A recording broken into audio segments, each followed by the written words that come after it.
আসসালামু আলাইকুম। বিমান বাংলাদেশ এয়ারলাইন্সের সিকিউরিটি গার্ড পেন্টিম্যান পরীক্ষার সর্বশেষ আপডেট চূড়ান্ত সাজেশনটি নিয়ে আসছি। এখন আমি ২০টা প্রশ্ন পড়ব যেখান থেকে আপনি হুবহু ১৫টা কমন পাবেন। তার আগে আমি আপনাদের পরীক্ষার নোটিশটা দেখাবো। আপনাদের পরীক্ষাটা হলো ১৪ তারিখ মার্চের। তো আপনাদের হাতে ১ দিন বা ২ দিন সময় পাবেন। এই ১-২ দিনের ভিতর আপনারা কিভাবে ভালো একটা প্রিপারেশন নিবেন এই পদগুলোর জন্য পেন্টিম্যান, সিকিউরিটি গার্ড, তারপর স্টোর হেল্পার, তারপর ডিশ ওয়াশার। তো এই পদগুলার আপনাদের এই পদগুলার পরীক্ষার জন্য আমাদের সাজেশনটি নিয়ে যাবেন। আমাদের সাজেশনে এই পদগুলার বিগত সালের প্রশ্ন সমাধানটা সহ পাবেন। এই পদগুলার জন্য আমাদের এই একটা সাজেশন পড়লেই কিন্তু হবে। আমাদের এখানে প্রত্যেকটা পদের বিগত সালের প্রশ্ন সমাধান সহ আপডেট প্রশ্নগুলা পাবেন। আপনারা যেহেতু সরকার পরিবর্তন হয়ে গেছে সেহেতু প্রশ্নের ধারণ সম্পূর্ণ আলাদা হয়ে গেছে। সেক্ষেত্রে আপনারা সবগুলো আপডেট ২০২৬ সালের প্রশ্নগুলা পাবেন। এর আগের যে প্রশ্ন ওই নিয়মে কিন্তু আপনাদের প্রশ্ন আসবে না। এখন প্রশ্নের মান প্রত্যেকটা প্রশ্ন এখন আপনার আপডেট হয়েছে। সেক্ষেত্রে আমরা ২০২৬ সালের আপডেট প্রশ্নগুলা দিয়ে আপনাদের জন্য এই চূড়ান্ত সাজেশনটি করছি। ইনশাল্লাহ আমাদের সাজেশনটি নিয়ে যাবেন।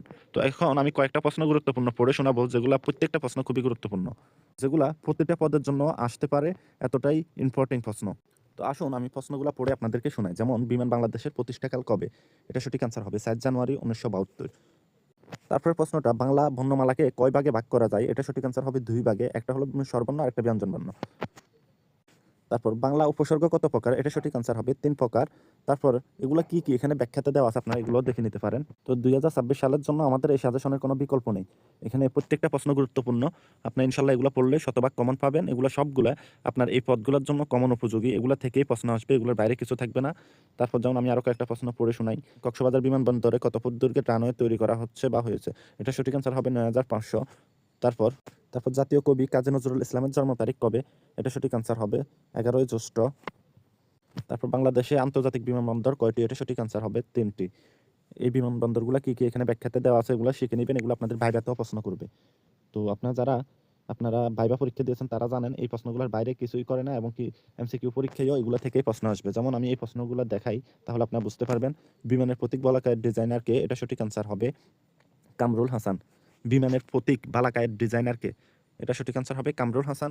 এই প্রশ্নগুলো অবশ্যই আপনাদেরকে পারতেই হবে। এগুলা থেকেই আপনাদের প্রশ্ন আসবে। এগুলোর বাইরে কিছুই থাকবে না। তারপর বিমান বাংলাদেশ এয়ারলাইন্সের আন্তর্জাতিক ফ্লাইট শুরু হয়। এটা সঠিক আনসার হবে ৪ মার্চ ১৯৭২। এই প্রশ্নগুলা খুবই গুরুত্বপূর্ণ। এগুলা থেকে আপনাদের প্রশ্ন আসবে। আমাদের এই সাজেশনে বাংলা, অঙ্ক, ইংরেজি, সাধারণ জ্ঞান এবং কি ডিপার্টমেন্টের প্রশ্নগুলা এবং কি ২০২৬ সালের আপডেট প্রশ্নগুলা সহ আমাদের এখানে পাবেন। এগুলা যদি একবার পড়ে যেতে পারেন এয়ারলাইন্সে আপনার টিকা কোনো ব্যাপারই না। এয়ারলাইন্সে এর আগেও আমাদের সাজেশন পড়ে অনেকে টিকছে। আপনারা যদি আমাদের এই সাজেশনটি নিতে চান সেক্ষেত্রে আমাদের দেওয়া নাম্বারে হোয়াটসঅ্যাপের মাধ্যমে যোগাযোগ করবেন। আমরা আপনাদেরকে হোয়াটসঅ্যাপের মাধ্যমে পিডিএফ দিয়ে দেব।